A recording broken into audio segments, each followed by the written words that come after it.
Authority, public custodian ఇప్పుడున్న government. రేపు వీళ్ళు ఉండరు, ఈక్వల్ వస్తారు. ఎవరు పడితే వాళ్ళు ఎట్లా పడితే అట్లా మాట్లాడుకుంటా పోతే కుదరదు కదా. Your public custodian, you have to restore it. The bottom line అది.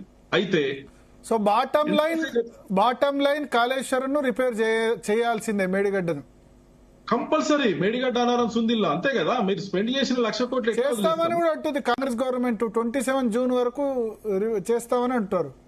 అది నేను ఇప్పుడు ఆ విషయానికి వస్తా. చేస్తామని అంటుంది కదా. 24 జనవరి నుంచి ఇప్పుడు November 1, 2023 రిపోర్ట్ వచ్చింది, first report, right.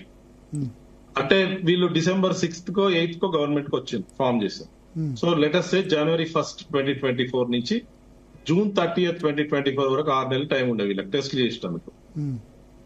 1st November report ఏదైతే ఇచ్చిందో NDSA, 1st April 2024, 23rd April 2025, ఆ తర్వాత 2 రిపోర్ట్స్ కూడా ఫస్ట్ రిపోర్ట్ లో ఇచ్చిన వాటినే మళ్ళీ చెప్తా వచ్చింది మోర్ డీటెయిల్డ్ గా. సో మీకు చేంజ్ అయిందేం లేదు అక్కడ. ఫస్ట్ రిపోర్ట్ లో ఏముందో సెకండ్ రిపోర్ట్ లో అదేమో, థర్డ్ రిపోర్ట్ లో అదే. ఇప్పుడు ఆ 6 నెలల్లో టెస్ట్లు చేసి ఉంటే ఎవరొద్దన్నారు? లేదా 2025లో జనవరి నుంచి జూన్ వరకు టెస్ట్ చేస్తుంటే ఎవరొద్దన్నారు? లేదా జనవరి నుంచి జూన్ ఆఫ్ 2026, ఇప్పుడు ఈ ఇయర్ ఇక వర్షాలు లేట్ అయినాయి. మొన్న మేడిగడ్డల వర్షాలు వచ్చేంత వరకు, ఫ్లో వచ్చే వరకు July 10th, 15th వరకు మీకు వర్క్ చేసుకునే సీజన్ ఉండే. ఎవరు చేద్దన్నారు టెస్ట్లు? అసలు టెస్ట్లు ఏంది చేయాల్సింది? బోర్ హోల్స్ వేసి అందులో మట్టి ఇది స్ట్రెంత్ చూడడం, అదొక రాకెట్ సైన్సా? లేకపోతే GPR, GPT అని కొన్ని టూల్స్, కొన్ని తీసుకొచ్చి, ఒక ఎక్విప్మెంట్ తీసుకొచ్చి అక్కడ అది 3 రోజులు 4 రోజుల పని. అది GPR, GPT కావాలని ఆలస్యం జరుగుతుంది ఇక్కడ. ఇప్పుడున్న గవర్నమెంట్ ఇవన్నీ టెస్టులు చేసేసి ఆ మొత్తము దానికి రిపేర్స్ ఏం చేయాలనో ఆల్రెడీ తయారు చేసి రిపేర్లు కూడా చేయాల్సిన పరిస్థితి రావాల్సి ఉండే ఇప్పటికీ. అది చేయకుండా ఇప్పుడున్న సిచ్యువేషన్ లో కాళేశ్వరం నుంచి రైతులకు నీళ్లు ఇవ్వడం అసలు అసాధ్యం అంటారా? సాధ్యం కాదా? మేడిగడ్డ నుంచి లిఫ్ట్ చేయొచ్చు. మేడిగడ్డ నుంచి అంటే రన్నింగ్ హెడ్ ను బట్టి ఎక్కువ తక్కువ ఎంత అయితే అంత 1.5 TMC, 1 TMC, 3 TMC, 4 TMC bottom. But Annaram, Sundilla calculated risk. అది బరాజ్ అయితే definitely when you have to close the gate, otherwise మీరు నీళ్లు లిఫ్ట్ చేసుకునే పరిస్థితి ఉండదు. Bottom first fact. So headline మా వాళ్ళు తమ్నైల్ కు మీరు కరెక్ట్ పాయింట్ ఇచ్చారు. గేట్లు క్లోజ్ చేసే నీళ్ళని లిఫ్ట్ చేయాలి అంతే. And it's a calculated risk. మాకు మంచి తమ్నైల్ ఇచ్చారు. గేట్లు ఎత్తంది నీళ్లు లిఫ్ట్ చేయరాదు. అన్నారం, సుందిల్లా గేట్లు క్లోజ్ చేయాల్సిందే. అక్కడ ఎన్డీఎస్ఏ ఏదైతే రికమెండేషన్ ఉందో దాన్ని వైలేట్ చేసినట్టే ఒకటి. రెండవది ఇట్స్ క్యాలిక్యులేటెడ్ రిస్క్. అంటే దీనిలో రిస్క్ తప్పనిసరిగా ఉంది, but calculated risk. Calculated risk is for, మళ్ళీ చెప్తా, ఇప్పుడు మీరు అడగలేదు కానీ నేను కొంచెం స్టెప్ అహెడ్ గా పోతున్నా. భద్రాచలం కొట్టుకపోతుందా, ఇటువంటి క్వశ్చన్స్ ఉన్నాయి కదా, ఆ పాయింట్ తర్వాత వద్దాం. సరే. అయితే క్యాలిక్యులేటెడ్ రిస్క్ ఓన్లీ ఇప్పటి వరకు బరాజ్ కూలిపోద్దా లేదా అనేదే ఇష్యూ. మిగతా ఇష్యూస్ కావు. బట్ ఎనీవే, బరాజ్ కూలి నీళ్లలో కొట్టుకపోతే వేరే ప్రాంతాలకు డ్యామేజ్ జరుగుతుందా? అంత పెద్ద కాంక్రీట్ స్ట్రక్చర్. ఎందుకంటే ఇప్పుడు మనం స్టోర్ చేసే ఎన్ని లక్షల క్యూసెక్స్, ఇప్పుడు సపోజ్ వీళ్ళు అన్నట్టు 5 TMC 8 TMC స్టోర్ చేస్తే 1,00,000 క్యూసెక్ మాక్సిమం. 1,00,000 క్యూసెక్స్ కే ఆడ భద్రాచలం మునిగే పరిస్థితి ఏం లేదు. అంత సీన్. సో అది wrong statement. Yes, it's a wrong statement. Bhadrachalam కాదు కదా, అక్కడ భద్రాచలం కాదు కదా. మళ్ళా ఈ అన్నారం, సుందిల్ల గనక ఏమైతారో అది కూలితే మేడిగడ్డకు కూడా ఏం కాదు. ఆ మేడిగడ్డలో ఉన్నాయి వాటికి కూడా ఏం కాదు కదా, మిగతా గేట్లకు కూడా. గేట్స్ మేడిగడ్డ ఓపెన్ చేసే పెడతారు కదా, క్లోజ్ చేయట్లే కదా. ఎవరు అడగట్లేదు క్లోజ్ చేయమని. ఈవెన్ ఎక్స్పర్ట్ ఇంజనీర్స్ కానీ PRS కూడా అడగట్లేదు. సో అది ప్రాబ్లం కాదు. సో అప్పుడు నీళ్ళని కిందికే వెళ్ళిపోతాయి. నీళ్లు కిందికి పోయినప్పుడు మీకు ఓన్లీ ఇష్యూ ఇస్ బరాజ్ కూలిపోద్దా లేదా అనేది తప్పితే గుళ్ళు కొట్టకపోతే అనేది లేదు. ఎందుకంటే Godavari has 100% ruled out. Bhadrachalam కొట్టుకపోతుంది అన్నది 100% రూల్డ్ అవుట్. మనం స్టోర్ చేసే వాటర్ కి సంబంధించినంత వరకు, మనం ఇప్పుడు అనుకునే క్యాలిక్యులేటెడ్ రిస్క్ వరకు మీరు మొత్తం 32 TMC స్టోర్ చేస్తా, మొత్తం 3 బరాజెస్ కలిపి 32 TMC, రైట్? 32 TMC స్టోర్ చేసి ఒకటేసారి అన్ని కిందికి వదిలిపెడతామంటే అప్పుడు 32 అంటే 3,50,000 క్యూసెక్లు వస్తుంది. దగ్గర 3,50,000 4 లక్షలు మాక్సిమం ఇంకా అక్కడ దాకా పోతాము. ఇంటూ 11,500 అంటే 4 లక్షలు. కానీ ఇప్పుడు రిటైర్డ్ ఇంజనీర్లు ఏదైతే 28 లక్షల క్యూసెక్ల వరద కూడా పోయింది అని అంటున్నారు భద్రాచలం. మనకి స్పేస్ అక్కడ స్పేస్ చాలా ఉంది. అంటే space like it's not much risk there is enough space to contain this. Distance చాలా ఉంది. భద్రాచలం మధ్య డిస్టెన్స్ కూడా చాలా ఉంది కాబట్టి అది ఇష్యూ కాదు. ఇష్యూ ఇస్ బరాజు కొట్టుకపోయి ఒక్కొక్క బరాజుకు 3,000-4,000 కోట్లు 3,000-4,000 కోట్లు పెట్టినాం కాబట్టి మళ్ళీ దాన్ని పెట్టి ఇప్పుడు క్యాలిక్యులేటెడ్ రిస్క్ అంటే అదే. ఎన్డీఎస్ఏ ఇంజనీర్ గానీ లేకపోతే ఇక్కడ మన డిపార్ట్మెంట్ ఇంజనీర్స్ గానీ మీరు నేను చీఫ్ ఇంజనీర్ కూడా సంతకం చేయాలా క్యాలిక్యులేటెడ్ రిస్క్ అని. 3,000-4,000 కోట్లు పనంగా పెడతాం అన్నప్పుడు ఇంజనీర్స్ భయపడరా? గవర్నమెంట్ డిసిజన్ తీసుకున్న తర్వాత ఇంజనీర్లు ఫాలో కావాల్సిందే కదా. ఒకవేళ గవర్నమెంట్ లిఫ్ట్ చేయాలని తీసుకుంటే that is okay. Political risk తీసుకొని వాళ్ళు ఫైల్ మీద అప్పుడు పొలిటికల్ లీడర్స్ రాయాల్సి ఉంటది కదా. సార్ వర్షాలు పడితే పరిస్థితి ఏంటి సార్? వర్షాలు వచ్చినా కూడా ప్రస్తుతం కాళేశ్వరం పూర్తి సామర్థ్యంతో నీటిని ఎత్తివేసే సిచ్యువేషన్ లో ఉందా? మేడిగడ్డ డెఫినెట్ అండి. ఇప్పుడు ప్రణయిత నుంచి మనకు వచ్చేది నీళ్ళు మహారాష్ట్రలోనే ఉన్నాయి ఇప్పుడు. సో ఐఎమ్ రైట్ నౌ ఇవాళ రేపు మీటింగ్స్ మాకు ఇక్కడ ఎల్నినో మీద విపరీతమైన మీటింగ్స్ అవుతా ఉన్నాయి. నేనే ఐఎమ్ లీడింగ్ ద కమిటీ అని ఎల్నినో ఇక్కడ. సో మహారాష్ట్రలో సో ఇక్కడ వర్షాలు ఒక దగ్గర బాగా పడుతున్నాయి, ఒక దగ్గర పడట్లేదు. పడే అన్ని కూడా ప్రణయితలు వస్తున్నాయి. మొత్తం ప్రణయిత వేన్గంగా పెన్గంగా వారదా వాటర్ అంతా కూడా మా ప్రణయితకు వస్తుంది. సో ఇక్కడ మనకి ఇప్పుడు ప్రణయితను ఇంద్రావతిలో నీళ్లు ఉన్నాయి, వేరే ఎక్కడ లేవు. మెయిన్ గోదావరిలో ఇంతవరకు చుక్క రాలేదు. ఎస్ఆర్ఎస్పీలు వచ్చినాయా? ఒక చుక్క రాలేదు. అంటే ఉన్న నీళ్లు ఇక్కడి నుంచే ఉన్నాయి. అన్ఫార్చునేట్లీ మేడిగడ్డ ఫార్చునేట్లీ మేడిగడ్డ దగ్గర గేట్స్ క్లోజ్ చేయకుండా ఎత్తొచ్చు. బట్ అన్ఫార్చునేట్లీ అన్నారం సుందిల దగ్గర ఈ క్యాలిక్యులేటెడ్ రిస్క్ ఉంది. అయితే ఇప్పుడున్న ప్రభుత్వం గత 3 ఏళ్లలో గనక ఈ టెస్టులు చేసి ఉంటే, రిపేర్స్ కూడా చేసి ఉంటే అది చేయగలిగేదే, చేయలేంది లేదు. నేను చెప్తున్నా క్లియర్ గా. ఎన్డీఎస్ఏ ఇచ్చిన నెంబర్స్ ఏవైతే వాళ్ళు చెప్పిన ఇది ఉందో టెస్ట్లు అవన్నీ కూడా చేయగలిగేటియే. దానిలో ఎన్డీఎస్ఏ చెప్పింది అది వామ్మో మేము ముట్టుకుంటే ఏదో అయిపోతుంది, అదైపోతుంది, ఇదైపోతుంది. ఎన్డీఎస్ఏ ఒకళ్ళేమో ఎన్డీఎస్ఏను బీజేపీ ఏజెన్సీ అని బూచి చదువుకుంటారు, ఒకళ్ళేమో ఎన్డీఎస్ఏ వాళ్ళేదో రాకెట్ ఎన్డీఏ అంటున్నారు అని వాళ్ళు అంటారు. వీళ్ళేమంటారు?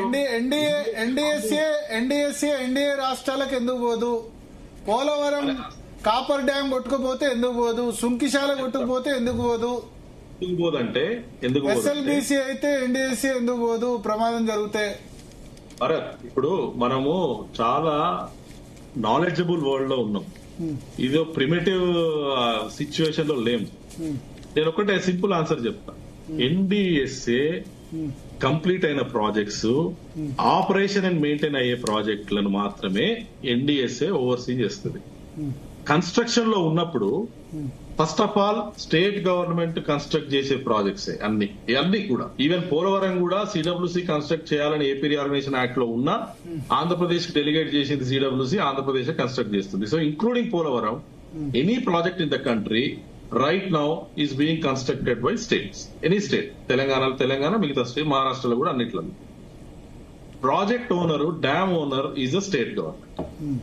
వీళ్ళు కన్స్ట్రక్ట్ చేసి ప్రాజెక్ట్ ను చాలు చేసి షురూ చేసినాక, ప్రాజెక్ట్ ఆపరేషన్ స్టార్ట్ చేసినాక అప్పుడు ఎన్డీఎస్ఏ పరిధిలోకి దాని సేఫ్టీ వస్తుంది.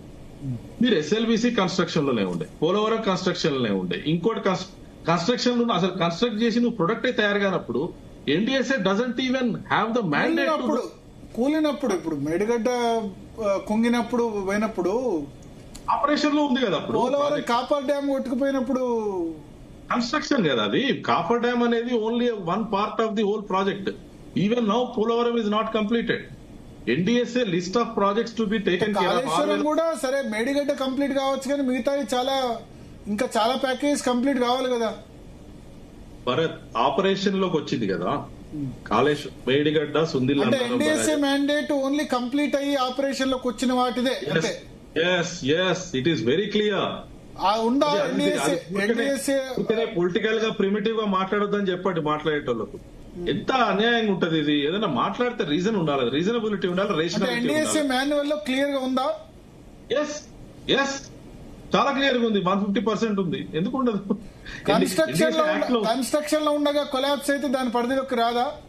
డ్యామ్ బ్రేక్ అనాలిసిస్ ఏదో ఉంటుంది కదా, డ్యామ్ బ్రేక్ అనాలిసిస్ ఏదో నేషనల్ డ్యామ్ సేఫ్టీ యాక్ట్ 2021 ప్రకారము భరత్ నేనున్నప్పుడు పార్లమెంట్ లో అది బిల్లు పాస్ అప్పుడు మీరు అయినప్పుడు జలవనరుల శాఖ సలహాదారే అనుకుంటా అప్పుడు. దానిలో అది యాక్ట్ రాసినప్పుడు అందులో నేను పాలు పంచుకున్నాను. నాకు కూడా సమ్ క్రెడిట్. గజేంద్ర సింగ్ షెకావత్ కదా అప్పుడు జలవనరుల శాఖ మంత్రి ఉన్నారు. లోక్సభలో రాజ్యసభలో పాస్ అయినప్పుడు ఆ టీం సక్సెస్ఫుల్ టీమ్ లో నేను కూడా ఉన్నా. అప్పుడు టీఆర్ఎస్ అనుకూలంగా ఓటేసిందా ఆ బిల్లుకు? ఆ బిల్లుకు టీఆర్ఎస్ అనుకూలంగా ఓటేసిందా వ్యతిరేకంగా ఓటేసిందా? అందరూ ఎందుకంటే అది కంట్రీ కొరకు కదా, దాని పెద్ద ఇదేముంది, ఎవరు మాత్రం అపోజ్ చేస్తారు? అది ఎన్డీఎస్ఏ, అది భరత్ మీరు ఒక్కటి నోటీస్ చేయండి. ఎన్డీఎస్ఏ యాక్ట్ ప్రకారము స్టేట్ లో కూడా SDS1 ఉంటది, state dam safety organisation headed by engineering chief and state dam safety authority chaired by chief secretary. వీళ్ళిద్దరు ఎన్డీఎస్ఏకి రిపోర్ట్ చేస్తారు. మొత్తం 6,000 డ్యామ్స్ ఉన్నాయి భరత్, మొత్తం కంట్రీలో కంప్లీట్ అయ్యి ఆపరేషన్ మెయింటెనెన్స్ లో ఉన్నాయి. అవన్నీ ఎన్డీఎస్ఏ పరిధిలోకి వస్తాయి. మేజర్ డ్యామ్స్, మీడియం డ్యామ్స్ అని ఉంటాయి, అవి వస్తాయి పరిధిలోకి, మైనర్ రావు. ఇవన్నీ కూడా కంప్లీట్ అయిన ప్రాజెక్ట్స్, ఆపరేషన్ మెయింటెనెన్స్ లో ఉన్న ప్రాజెక్ట్, కన్స్ట్రక్షన్ లో ఉన్నాయి, రావు. ఊరికనే ఎన్డీఎస్ఏ ఇక్కడికి పోలేదు. నేను ఒక్కటి బాటమ్ లైన్ చెప్తున్నా భరత్, ఎన్డీఎస్ఏ ఇందులో పొలిటికల్ గా ఏం చూడలేదు. బికాజ్ అక్కడ బీజేపీ గవర్నమెంట్ ఉంది కాబట్టి ఊరికేనే ఇప్పుడు ఎన్డీఎస్ఏ దగ్గరికి రాష్ట్ర ప్రభుత్వం పోయిందనుకోండి, మేము ఇది చేయొచ్చా లేదా అని చెప్పి వాళ్ళ ఒపీనియన్ చెప్తారా? కన్స్ట్రక్షన్ లో ఉన్నప్పుడు చెప్పరు. ఎన్డీఎస్ఏ మ్యాండేట్ కాదు, అది నా మ్యాండేట్ లోకి రాదంటాడు. ఇప్పుడు పోలవరం కన్స్ట్రక్షన్ లో పోలవరం కాదు నేను ఇది, ఇప్పుడు లిఫ్ట్ చేయొచ్చా వద్దా అని ఒపీనియన్ అడిగితే వాళ్ళు చెప్తారా? ఇది it's again subjective question Bharat. ఇప్పుడు వాళ్ళు వాళ్ళ మ్యాండేట్ లో ఈ టెస్ట్లు చేయమని చెప్పిన టెస్ట్లు కరెక్ట్ గా అయినాయా లేవా, దాని రిజల్ట్స్ కరెక్ట్ గా వచ్చినాయా లేవా, మీరు రిపేర్స్ కరెక్ట్ చేసినరా లేదా అనేది వాళ్ళు ఓవర్సీ చేస్తారు తప్పితే వాళ్ళు ఈ ఆపరేషన్ క్యాలిక్యులేటెడ్ రిస్క్ తోటి చేస్తామా చేయాలా అనే దాని మీద నాకు తెలిసినంత వరకు అది వాళ్ళ మ్యాండేట్ కాదు. మ్యాండేట్ కానప్పుడు ఏ గవర్నమెంట్ ఏజెన్సీ కూడా వాళ్ళు అట్లా చెప్పడానికి లేదు. ఎందుకంటే that's manual of government of India. నాకు పర్సనల్ గా చెప్పాలనున్నా, ఎన్డీఎస్ఏ లో ఉన్న ఎవరైనా చీఫ్ ఇంజనీర్ చెప్పాలనున్నా, he has to write it on the file as per the mandate, as per the rules of government of India, as per the rules of NDSA Act. ఎట్లా చెప్తారు? కష్టం కదా. ఓకే, మీరు decide. ఇప్పుడు sir Medigadda దగ్గర repair గనక కాంగ్రెస్ ప్రభుత్వం అనుకుంటే ఏ పార్టీకి అయిపోయేది, ఈ పార్టీకి కంప్లీట్ చేయాల్సి ఉండే. ఇంత డిలే అన్నది తప్పది. అందుకే నేను అనేది ఏంటంటే రెండు, మీరు ఇప్పుడు పొలిటికల్ గా అడుగుతున్నారు కాబట్టి నేను చెప్తా, ఇటు బీఆర్ఎస్ ఇటు కాంగ్రెస్. బీఆర్ఎస్ అట్లీస్ట్ వీళ్ళు జరిగిన తప్పు జరిగింది, అయిపోయింది, ప్రజలు మమ్మల్ని శిక్షించిండ్రు, అయిపోయింది కాబట్టి పొలిటికల్ రిస్క్ ఏం లేదు వాళ్ళకు. హంబుల్ గా యాక్సెప్ట్ చేసి ఎన్డీఎస్ఏ రికమెండేషన్స్ ప్రకారం మీరు టెస్టులు చేయండి, రిపేర్లు చేయడం చెప్తే అది గొడవైపోతుంది. ఎందుకంటే వాళ్ళు రిపేర్ చేయమని అంటున్నారు. ఏమంటున్నారు, 2 బ్లాక్స్ ఒక బ్లాక్ గుంగింది, అది 2 రోజులు చెయ్యి, 3 రోజుల్లో చెయ్యి. ఎన్డీఎస్ఏ 3 నెలలు నాకు టైం ఇవ్వండి, నేను మొత్తం రిపేర్ చేసి ఇస్తా అంటారు. నాకు ఇరిగేషన్ మినిస్టర్ గా ఇవ్వండి కరెక్ట్ అంటలేరు కదా. రికమెండేషన్స్ కరెక్ట్ అంటే వీళ్ళు ఏంటంటే గవర్నమెంట్ ఆర్గనైజేషన్స్, పార్లమెంట్ యాక్ట్, లేకపోతే ఒక ఇంజనీరింగ్ ప్రొఫెషనలిజము, ఇవన్నీ కాదు. 2 బ్లాక్స్, ఒక బ్లాక్ గుంగింది, 2 గేట్లు గుంగినా నేను చేసి చూపెడతా అంటే అట్లా నడుస్తుందా భరత్? గవర్నమెంట్ అట్లా నడుస్తుందా చెప్పండి? గవర్నెన్స్ అట్లా ఉంటుందా? అది పాసిబుల్. 2 నెలలు అంటారు కదా, చాలా తొందరగా రిపేర్ చేయొచ్చు, ఇంత 2.5 సంవత్సరాల సమయం తీసుకోదని చెప్పి. తొందరగా అనేది ఏంది? దాని ప్రకారము ఏది నేను చెప్తున్నా కదా చేయొచ్చు అనేది 2 నెలల్లో 3 నెలల్లో కాదు. అది ఒక 6 నెలలు, 6 months 1 year minimum. One working season. Annaram Sundilla అయితేనేమో ఐ కెన్ సే ఈవెన్ టెస్ట్లు and repairs also 1 working season is enough. Medigadda because block 7 rebuild చేయాలి కాబట్టి దాని ప్రకారం వేరే బ్లాక్స్ కూడా ఏమైనా మళ్ళీ వాటిని కూడా బిల్డ్ చేయాలి కాబట్టి దీన్ని ఛానలైజ్ చేసి వాటర్ ని దీన్ని కాపర్ డ్యామ్ ఏదో పెట్టుకొని మధ్యలో అడ్డుకట్ట పెట్టి దీన్ని రిపేర్ చేయాలి కాబట్టి ఇటువంటి ఎక్స్ట్రా వర్క్ ఉంది కాబట్టి 2 వర్కింగ్ సీజన్స్. అయితే ఇప్పుడు అన్నారం సుందిల్లా రిపేర్ చేస్తే సరిపోతుంది కదా. మేడిగడ్డ కన్నెపల్లి పంప్ హౌస్ దగ్గర నుంచి నీటి లిఫ్ట్ చేయొచ్చు. అన్నారం సుందిల్లా మీరు చెప్పినట్టు అవి చేసేస్తే అక్కడ నీళ్లు స్టోరేజ్ చేసి లిఫ్ట్ చేస్తుండే మేడిగడ్డతో సంబంధం లేకుండా. అన్నారం సుందిళ్లకు మనకు లక్కీలీ ఏంటంటే పైపింగ్ కాలే కాబట్టి దాని మీద సింపుల్ గా స్ట్రెంత్ ఎంత ఉంది, సాయిల్ ది రాక్ ది చూసుకొని అక్కడ టెస్ట్లు చేసేసి ఇగో ఈ టెస్ట్లు మాకు ఈ రిజల్ట్స్ వచ్చినాయని చెప్తే there is a good chance that అసలు ఏ మాత్రం రిపేర్ అవసరం లేకుండా ఈ స్టిల్లింగ్ బేసిన్ ఏదైతే ఉందో దాన్ని మాత్రం ఎక్స్టెండ్ చేయాల్సి ఉంటుంది. స్టిల్లింగ్ బేసిన్ అయితే అది దట్స్ అన్ ఇష్యూ. ఏది నీళ్లు ఇట్లా గేట్ల మీదకి వెళ్ళి కింద పడ్డప్పుడు ఆ లెంత్ సరిగా పెట్టలేదు వీళ్ళు. అది మోడలింగ్ మిస్టేక్. అది దాన్ని కూడా తప్పంటారా? దానికైతే టైం పడుతుంది కదా. దానికి మోడలింగ్ ఇప్పటి వరకు గవర్నమెంట్ మన కాంగ్రెస్ గవర్నమెంట్ ఇప్పటి వరకు మోడలింగ్ చేయించలేదు. అది దాన్ని ఎవరు చేయించొద్దు అన్నారు చెప్పండి. మిమ్మల్ని అప్పుడు మంచి మాట్లాడినట్టున్నారు సీఎం ఉత్తమ్ కుమార్ రెడ్డి ఇద్దరు. ఒక 2 సార్లు మీతో దీని గురించి కన్సల్టేషన్ కూడా చేశారు. ఎవరితో అంటారు? మీతో చేసిండ్రు, సలహాలు తీసుకున్నారు. అప్పుడు ఏం చెప్పారు మీరు? చెప్పినా నేను ఇదే చెప్పి CWPRS, CSMRS అని 2 గవర్నమెంట్ ఆఫ్ ఇండియా ఆర్గనైజేషన్స్ ఉన్నాయి. వాళ్లకు ఆ ఆర్గనైజేషన్స్ గురించి వీళ్ళకి చెప్పి వాళ్ళైతే government agencies, authentic agencies, NDSA, CWC వాళ్ళను 100% వాళ్ళని నమ్ముతారు. కాబట్టి ఆ ఆర్గనైజేషన్స్ తోటి వీళ్ళకు వర్క్ లైజనింగ్ చేపించి వాళ్ళ ఇప్పుడు బయట ప్రైవేట్ ఏజెన్సీస్ 20 కోట్లు తీసుకుంటే వీళ్ళు 20 లక్షలకు గవర్నమెంట్ ఆఫ్ ఇండియా ఏజెన్సీస్ చేస్తాయి. Plus they are like IITs in academic world.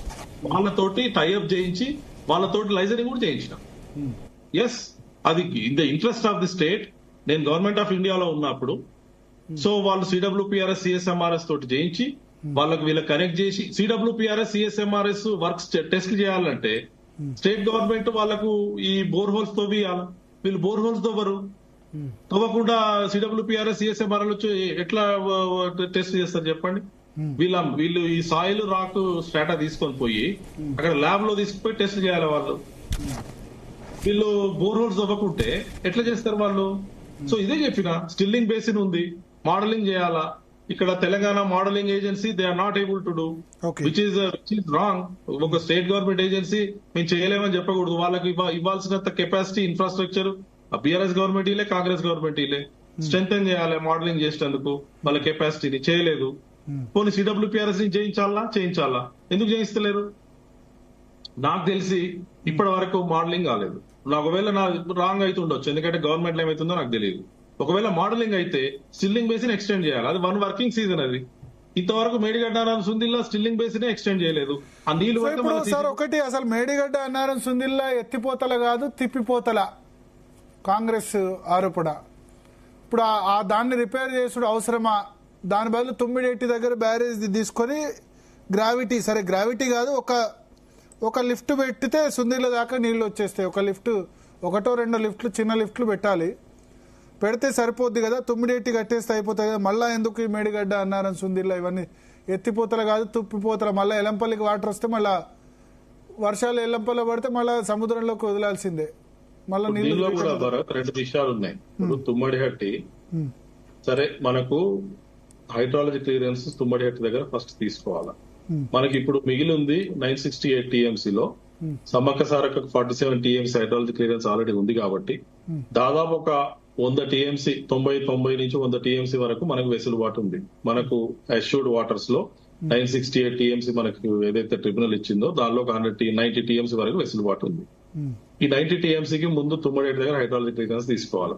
తీసుకుందా కాంగ్రెస్ గవర్నమెంట్? DPR ఇచ్చిందా? ఫిజిబిలిటీ రిపోర్ట్ పంపించిందా CWCకి? నాకు తెలిసి అయితే పంపలేదు.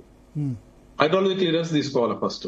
అది తుమ్మడేటి దగ్గర తీసుకున్నాక ఇక్కడ ఒక పాయింట్ సార్, మీరు మహారాష్ట్ర సీఎం సలహాదారు. ఒక్క నిమిషం భరత్, అక్కడికి వస్తాను నేను. నాకు తెలిసి మీరు అడుగుతారు అదని వస్తాను. మీరు మన అసోసియేషన్ 20 ఏళ్ళ నుంచి, సో ఐ నో. తుమ్మడిహట్టిలో ఫస్ట్ 90 TMC హైడ్రాలజీ క్లియరెన్స్ తీసుకోవాలి, నెంబర్ 1. దెన్ మహారాష్ట్ర తోటి అది వస్తాను. అయితే నెంబర్ 2, మీరు హైడ్రాలజీ క్లియరెన్స్ తీసుకున్నాక బాటమ్ లైన్ ఒక్కటి Bharat, Tummidihatti is always 100 times more better than Kaleshwaram. ఎందుకంటే 100 times బెటర్ దాన్ కాళేశ్వరం. పాత రోజుల్లో అది చెప్పినాము, ఇప్పుడు కూడా అదే చెప్తున్నాం. ఎందుకంటే ఎంతో హయ్యర్ ఆల్టిట్యూడ్ లో ఒక చిన్న లిఫ్ట్ తోటి డైరెక్ట్ గా మనం తీసుకెళ్లిపోవచ్చు. ఎన్ని మీటర్ లిఫ్ట్? చాలా చిన్న లిఫ్ట్. ఇప్పుడు సుందిల్లకైతేనేమో ఒక 8 to 10 meters ఉండొచ్చు, నాట్ మోర్ దాన్ దట్. అదే ఎల్లంపల్లికి కూడా అంతే. అక్కడ ఎల్లంపల్లికి కూడా అదే లిఫ్ట్. అదే ఎల్లంపల్లికి ఏమైతుందంటే అది మన మైన్స్ అడ్డు వస్తున్నాయా? సింగరేణి మైన్స్ ఏదో ఉన్నా, ఒకటేమో సింగరేణి మైన్స్ అడ్డు వస్తున్నాయి, ఇంకోటి అక్కడ ల్యాండ్ ఎక్విజిషన్ కాస్ట్ విపరీతంగా పెరిగింది. సో అది మొత్తం 13,000 కోట్లు 15,000 కోట్లు ల్యాండ్ ఎక్విజిషన్ కి అవుతుంది. అదంతా ఎక్స్ట్రా అవుతుంది ఎల్లపల్లికి అయితే, అందుకే సుందిల్లా చూస్తున్నట్టుంది government. So which make sense. అయితే ఇప్పుడు కానీ మళ్ళా సుందిల్ల దగ్గర నుంచి కూడా 18 అడుగులు లిఫ్ట్ చేయాలి. 130 సుందిల్లా అయితే సార్ 18 మీటర్లు, 130 నుంచి 148 మళ్ళీ లిఫ్ట్ చేయాలి. సుందిల్ల నుంచి ఎల్లపల్లి చేయాల్సి ఉంటుంది. ఎందుకంటే మిగిలింది ఏంది, మేడిగడ్డ అన్నారు, రెండే తప్పిందప్పు మళ్ళీ సుందిల్ నుంచి లిఫ్ట్ చేయాలా. కానీ వాటర్ అవైలబిలిటీ మరి మీరు 100 times బెటర్ అంటున్నారు కదా తుమ్మిడిహెట్టి. చెప్తాం, కానీ మేడిగడ్డ దగ్గర ఉన్నంత వాటర్ అవైలబిలిటీ తుమ్మిడిహెట్టి దగ్గర లేదని ఎవరన్నారు? మేలో కూడా వాటర్ ఉంటాయా తుమ్మిడిహెట్టి దగ్గర? 165 టీఎంసీ ఉంది అని నేను అనేది ఏప్రిల్ మేలో కూడా వాటర్ అవైలబిలిటీ 3,000 క్యూసెక్ల. నిన్ననే శ్యాంప్రసాద్ రెడ్డి అన్నారు, నిన్న స్టూడియోకి వచ్చారు. ఆయన ఏమన్నారంటే 3,000 క్యూసెక్కులు 4,000 క్యూసెక్కులు ఏప్రిల్ మేలో కూడా అవైలబిలిటీ ఉంటుంది మేడిగడ్డ దగ్గర అని చెప్పారు. ఆ అవైలబిలిటీ తుమ్మిడిహెట్టి దగ్గర ఉండదు. ప్లస్ దానికి అడ్వాంటేజ్ ఏంటంటే ప్రాణహితతో పాటు ఈ గొల్లవాగు, ఏమంటారు నీల్వాయి వాగు, పెద్ద వాగు, ఇవన్నీ తర్వాత ఈ తుమ్మిడిహెట్టి తర్వాత ఒక 100 కిలోమీటర్లు చాలా ఏమంటారు గడ్చిరోలి, అక్కడ చాలా అభయారణ్యం ఉంది, చాలా ఎక్కువ రెయిన్ఫాల్ ఉన్న ఏరియా. సో ఆ 100 కిలోమీటర్ల దూరంలో వస్తే ఈ వాగులన్నీ కూడా కలుస్తాయి అంటారు. పెద్దవాగు, గొల్లవాగు, నీల్వాయి వాగు, ఇంకేమో ఉన్నాయి కదా. కాగజ్ నగర్ ఆ ఏరియాలో పడ్డ వర్షపాతం అంతా కూడా దీనికి యాడెడ్ అడ్వాంటేజ్ అంటున్నారు. చెప్తాను భరత్. ఇప్పుడు 2 థింగ్స్ ఇక్కడ. సిడబ్ల్యూసి ఇక్కడనేమో 284 టీఎంసీ అవైలబుల్ ఉందని చెప్పింది, అందులో 197 వాడుకోండి అని చెప్పింది మేడిగడ్డ. సిడబ్ల్యూసి 165 టీఎంసీ అవైలబుల్ ఉందని చెప్పింది తుమ్మడిహెట్టి దగ్గర.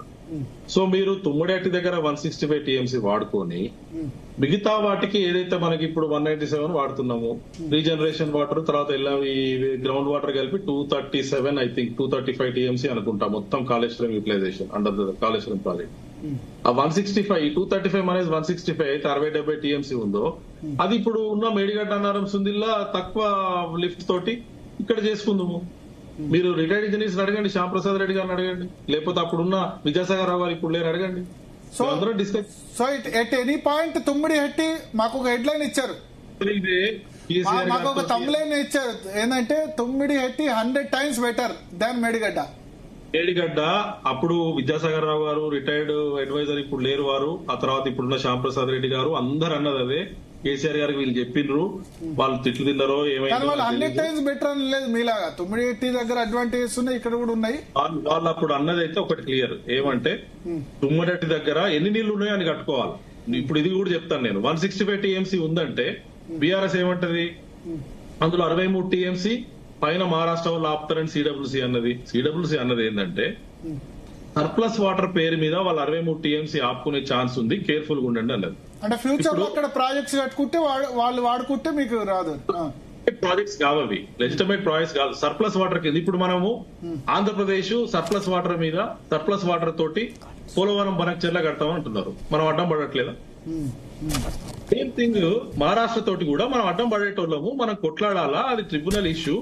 అది వాళ్ళు అన్నారు కదా సర్ప్లస్ వాటర్ అని చెప్పి మనం ఇక్కడికి మార్చుకుంటామని డిసైడ్ చేసుకున్నాం కాబట్టి ఆ సర్ప్లస్ వాటర్ అని చెప్పి 63 టీఎంసీ తీసేస్తున్నారు. అది నెంబర్ 1 రాంగ్. నెంబర్ 2, ఒకవేళ 165లో 63 తీసేయండి, 102 టీఎంసీ అయితే ఉంది కదా.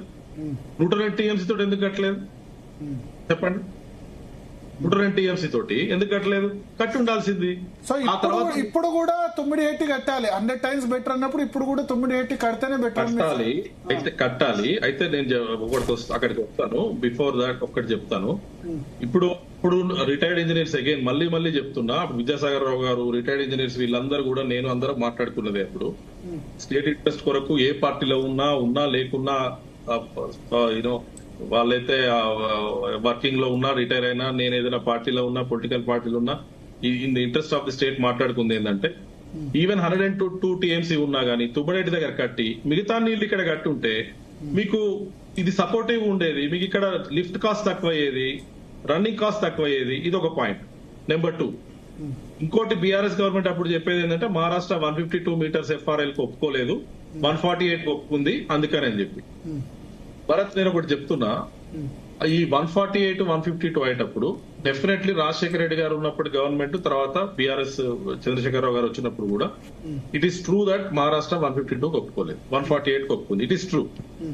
నెగోషియేషన్స్ మన వాళ్ళు పోయినప్పుడు నేను కూడా గవర్నమెంట్ ఆఫ్ ఇండియా నుంచి ఉమాభారత్ గారి పర్మిషన్ తీసుకొని యాజ్ హర్ అడ్వైజర్ మా కిషన్ రెడ్డి గారిని, మా లక్ష్మణ్ గారిని, అక్కడున్న లీడర్స్ దత్తాత్రేయ గారిని అందరిని తీసుకొచ్చి నేను కూడా వచ్చి అప్పుడు బాంబేలో ఉండి వీళ్ళు నెగోషియేషన్ కి వచ్చినప్పుడు ఏది కాళేశ్వరము, తుమ్మడిహట్టి, ఇట్స్ అయ్యేటప్పుడు విద్యాసాగర్ రావు గారు గవర్నర్ ఉన్నప్పుడు మేము కూడా వచ్చినాం.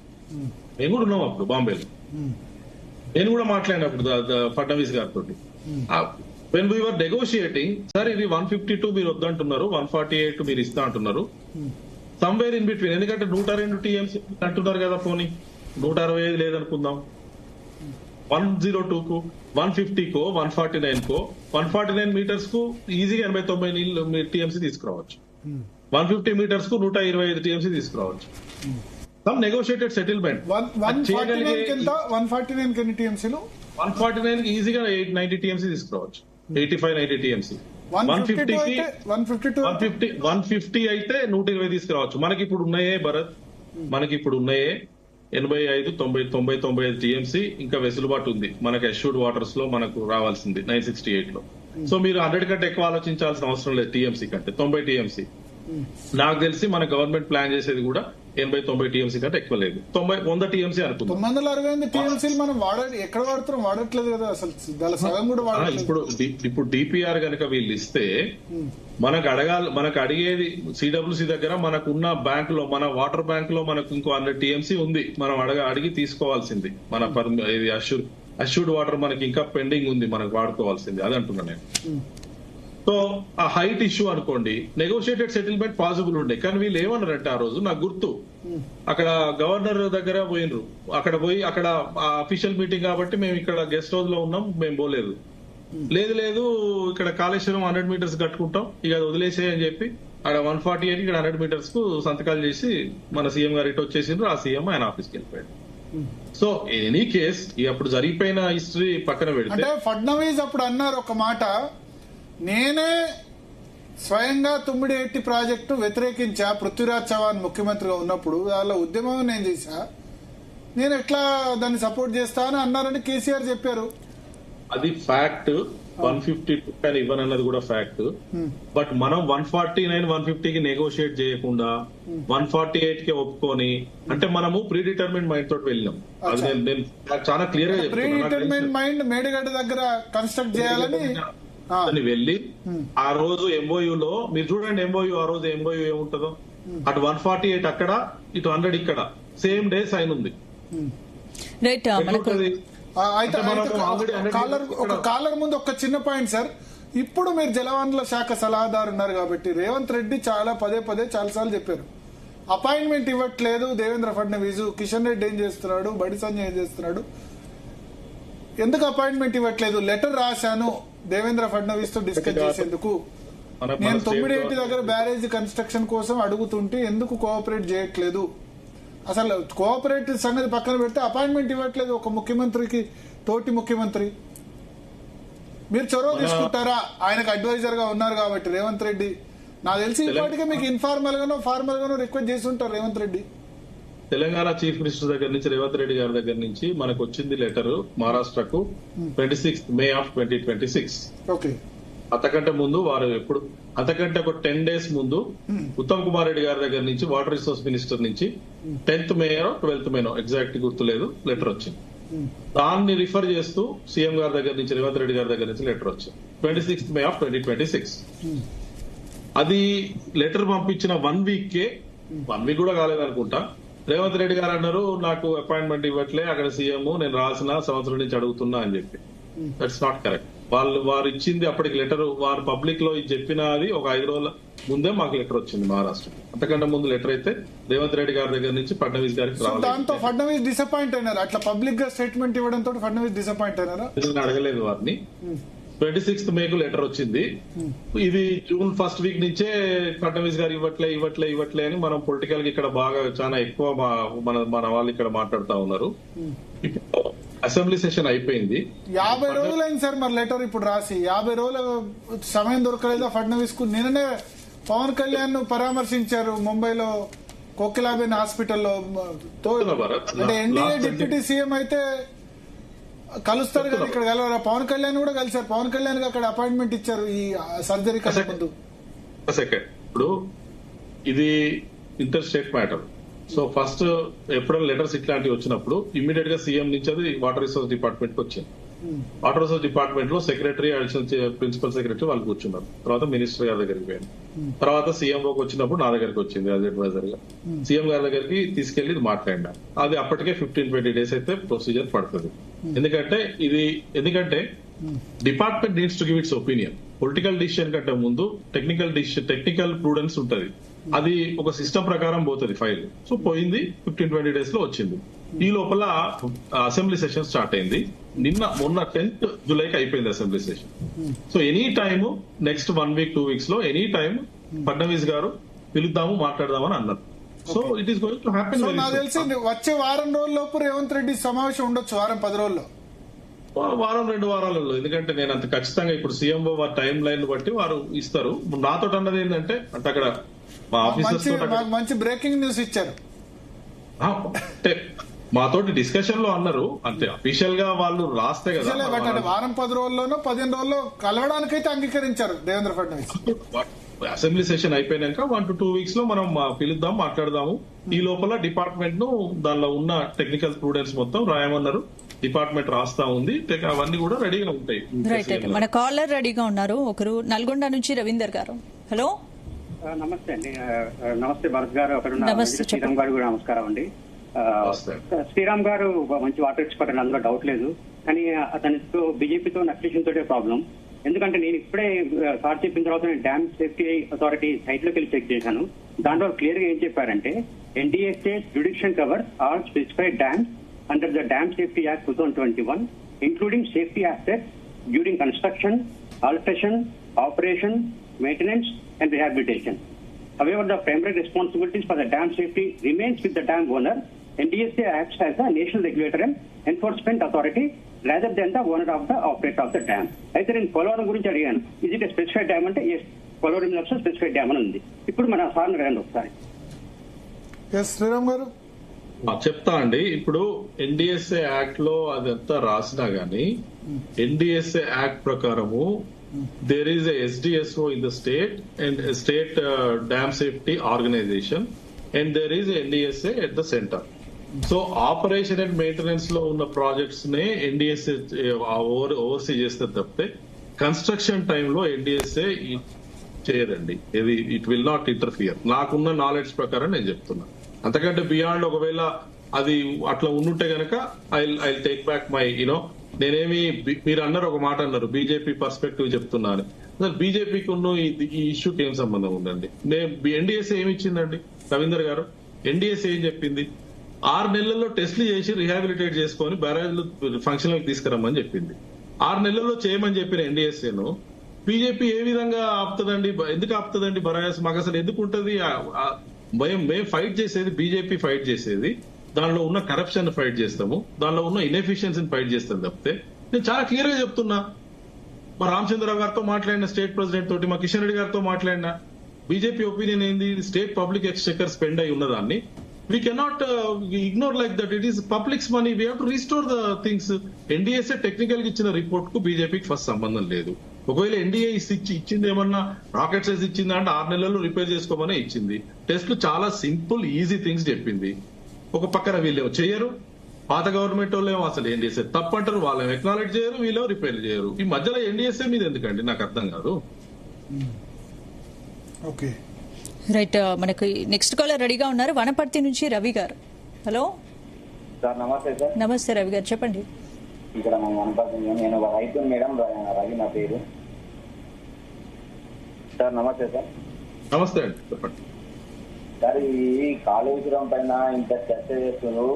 కాళేశ్వరం నుంచి ఒక వారం రోజుల నుంచి రైతులకు నీళ్లు ఇవ్వాలని చెప్పేసి ఇటు రాజకీయ నాయకులు మాట్లాడుతారు, అటు ప్రతిపక్షాలు మాట్లాడుతున్నాయి, అందరూ మాట్లాడుతున్నారు. అయితే దీనిపైన మాట్లాడాల్సింది పర్ఫెక్ట్ గా డ్యామ్ మంచిగా ఉందా లేదా, నీళ్లు రైతులకు ఇవ్వాలి లేదా, ఇంజనీర్లు, రిటర్న్ ఇంజనీర్లు అందరూ మాట్లాడి అందరూ సలహాలు చెప్పిండ్రు. రాజకీయ నాయకులకు వీళ్ళకు ఒకవేళ స్టడీ పరంగా దాని గురించి ఏమైనా చేసింటే కాళేశ్వరం గురించి కట్టడంలో కానీ దాని పూర్తి బాధ్యత తీసుకుంటే దానిపైన అవగాహన ఉంటే రాజకీయ నాయకులకు తెలుస్తుంది. లేదంటే వీళ్ళు రోజుకో రచ్చ పెట్టి రైతులకు నీళ్ళు ఇవ్వలేము, నీళ్లు వృధాగా పోతున్నాయి, నీళ్ళు అసలు ఇవ్వనిక రాదు, కూలిపోద్ది అని ఒకరు అంటారు. ఈ పొలిటికల్ లీడర్స్ కి నిజంగా అవగాహన ఉంటేనే చెప్పలేదు కూలిపోతుందా ఉంటుందా అని. ఇంజనీర్లు ఉన్నారు, ఇంజనీర్లు వాళ్ళు కట్టిస్తారు, దానిపైన ఫుల్ స్టడీ వాళ్ళకు ఉంటది.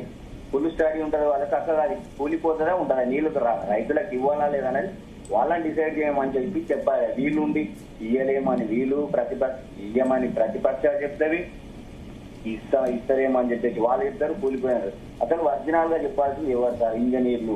దాన్ని కట్టాల్సింది అసలు ఉంటుందే పోద్ది అనేది కరెక్ట్ గా డిక్లేర్ చేసి ఇవ్వాలి అని చెప్పేసి ఇంజనీర్లు చెప్పి ఏం కాదు రైతులకు నీళ్ళు ఇవ్వచ్చు అంటే డైరెక్ట్ ఇచ్చేయచ్చు. ఈ ప్రతిపక్షాలతోనే ఎందుకు, బీజేపీ పార్టీతోనే, కాంగ్రెస్ పార్టీతోనే, ఇంకో పార్టీతోనే, అవన్నీ పార్టీలతో అవసరం. రూలింగ్ పార్టీలు మీరున్నారు, మీరు నీళ్లు ఇవ్వాలనుకుంటే రైతులని ఇంజనీర్ల సలహాలు తీసుకొని డైరెక్ట్ నీళ్లు ఇచ్చి. రూలింగ్ పార్టీ అంటే కాంగ్రెస్ పార్టీ. కానీ మీ వనపర్తి మీది యాక్చువల్ ఇప్పుడు కాళేశ్వరం కిందికి రాదు, బట్ తోటి రైతుగా చెప్తున్నారు అంతేనా? నేను రైతుగా చెప్తున్నా సార్. మాకు ఇక్కడ జూరాల ప్రాజెక్టు సార్, మాకు కూడా అందట్లేదు సార్. నేను 2 కిలోమీటర్ల దూరంలో ఉన్నా నేను జూరాల ప్రాజెక్టుకి. జూరాల ఒక్క చుక్క నీళ్ళు కూడా లేదు, జూరాల కూడా అసలు ఇన్ఫ్లో లేనే లేదు సార్. స్టార్టింగ్ లో ఒక 10-15 డేస్ కి, ఒక 20 డేస్ కింద సార్ కట్ అయినట్టుంది. Yes sir. శ్రీరామ్ గారు, ఇప్పుడు వి ప్రకాష్ ఒక మాట అన్నారు, ఈ మేడిగడ్డ కుట్ర బాంబు బ్లాస్ట్ చేసి దాన్ని బ్లాస్ట్ చేశారు అని చెప్పి. ఆ వాదంతో మీరు ఎంతవరకు ఏకీభవిస్తారు? అదేమైనా ఛాన్స్ ఉందా? 5%, 10%? లేదా న్యాచురల్ గానే ప్రాజెక్ట్ లో లోపం వల్ల కూలిపోయిందా, లేకపోతే అటు సిరివంచకోట మహారాష్ట్ర సైడ్ నుంచి ఎవరైనా బాంబులు పెట్టి బ్లాస్ట్ చేశారు ఆయన అన్నట్టు? ఇప్పుడు అది ఆన్సర్ చేయాలంటే ముందు మనం కాజ్ అండ్ ఎఫెక్ట్ చూద్దామండి.